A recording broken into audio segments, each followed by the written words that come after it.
أنا بحاول موقف كان عروشة لوشة أنا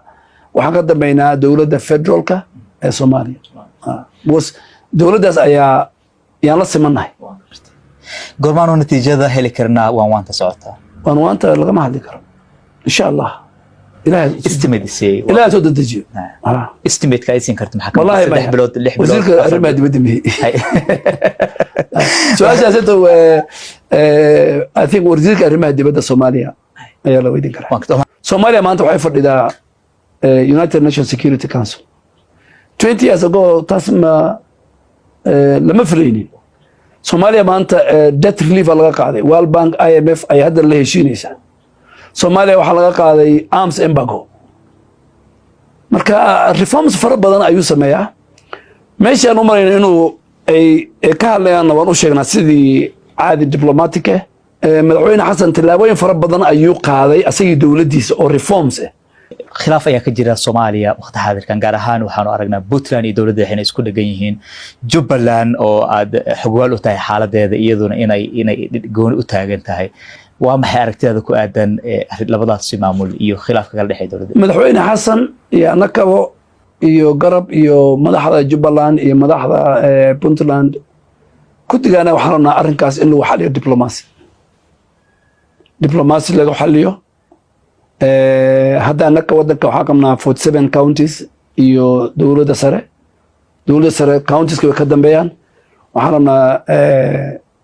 dawladaha federaalka inay ayakana xoogeystaan garab la siiyo ayakana ay ka dambeeyaan dawladda federaalka madaxweyne xasan uu yahay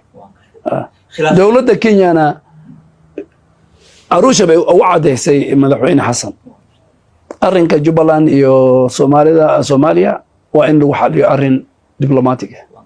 sidaad u aragtaa khilaafka gaar ahaan Jubbaland marka aanu ka hadlayno Jubbaland aad sheegtay in diplomacy lagu xaliyo laakiin waxa intaasi ka duwan ayaanu aragnaa in bishii January ee sanadkan madaxweyne Axmed Maxamed Islaam oo ishayaan dawladda dhexe uu ka soo degay magaalada Nairobi iyadoo hawadii Soomaaliya aan la garanaynin cidda u furtay diyaaradii madaxweynaha Jubbaland ka soo qaaday adigoo waxa si og sidaad ay dhihi kartaa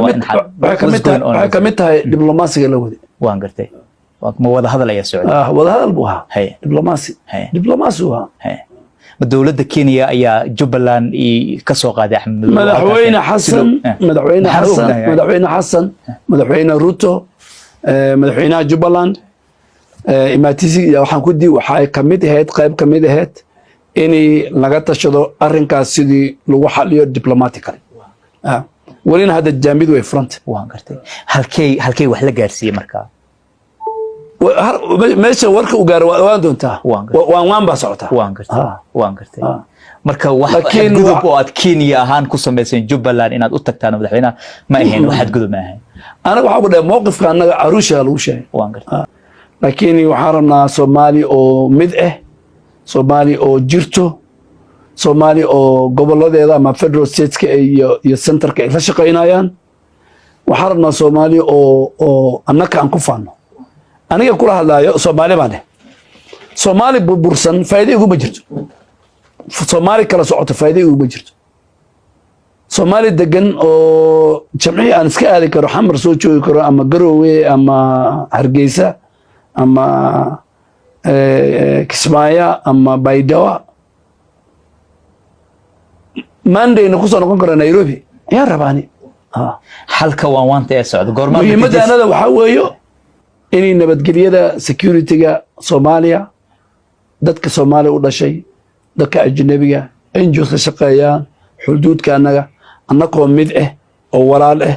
oo dawladda federaalka ee dawladda Kenya ay horseed u yihiin dawladaha federaalkana ay naga dambeeyaan inay nabadgelyada security-ga Soomaaliya ee Kenya la xaliyo